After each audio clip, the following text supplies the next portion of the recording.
মহেশখালীতে ফসলের মাঠে গড়ে উঠেছে সিরামিক কারখানা। এখান থেকে নির্গত ধোঁয়া ও বর্জ্যে নষ্ট হচ্ছে জমির ফসল, মারা গেছে শত শত গাছ।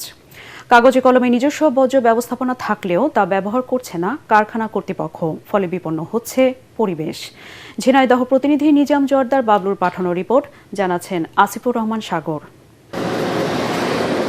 ঝিনাইদহের মহেশপুর উপজেলার সাঁড়াতলা মহাসড়কের পাশে গড়ে উঠেছে সিরামিক কারখানা। সেখান থেকে নির্গত ধোঁয়া ও বর্জ্যের প্রভাবে নষ্ট হচ্ছে জমির ফসল, মরে যাচ্ছে গাছ। স্থানীয় কৃষকদের অভিযোগ, সিরামিক কারখানার ধোঁয়া ও বিষাক্ত বর্জ্যে গত 3 বছর ধরে ফসল ঘরে তুলতে পারছেন না তারা। কেমিক্যালে ক্ষতি আছে, কপি, পাট, ধান, মরিচ, ঠিক আছে, কলা, বহুত ক্ষতি আছে আমাদের। মানে টলের আবাদ এক কথায় পুড়িয়ে যায়।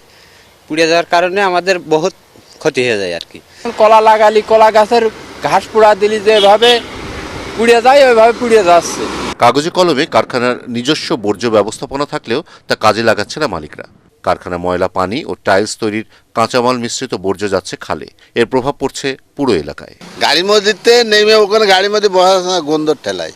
আগুনের তাপে ধুমো আর পানি গরম, এই জন্য গাছগুলো সব মরে যাচ্ছে, রাস্তা সাইডের গাছ। ফ্যাক্টরি দেওয়ার আগে সবকিছু সচল ছিল, গাছের কোনো পরিমাণ ক্ষতি টতি ছিল না। ফ্যাক্টরি দেওয়ার পর আস্তে আস্তে আস্তে এই অবস্থা। গাছে ধান মান যে কোনো আবাদ করছে আর সব পুড়িয়ে যাচ্ছে ধুমাই।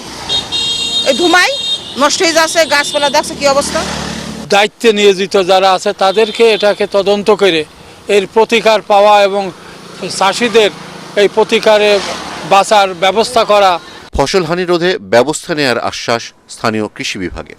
স্থানীয় সিরামিক যে কোম্পানি, সেটি কৃষকদেরকে ক্ষতিপূরণ প্রদানের জন্য স্বীকার করেছেন এবং ক্ষতিপূরণ প্রদানের জন্য তারা ব্যবস্থা নিচ্ছেন। আমরা ইতিমধ্যে স্থানীয় পরিবেশ অধিদপ্তরের সাথে কথা বলেছি এবং আমরা আশা করতেছি যে সম্মিলিত প্রচেষ্টার মাধ্যমে আমরা ভবিষ্যতে যেন এরকম ক্ষয়ক্ষতি না হয় সে ব্যাপারে আমরা উদ্যোগ গ্রহণ করব। এদিকে পরিবেশ অধিদপ্তর বলছে, প্রকৃতিতে ক্ষতিকর প্রভাব পড়ার প্রমাণ পাওয়া গেলে কারখানার বিরুদ্ধে আইনগত ব্যবস্থা নেওয়া হবে। তবে এ নিয়ে কথা বলতে রাজি হয়নি কারখানা কর্তৃপক্ষ।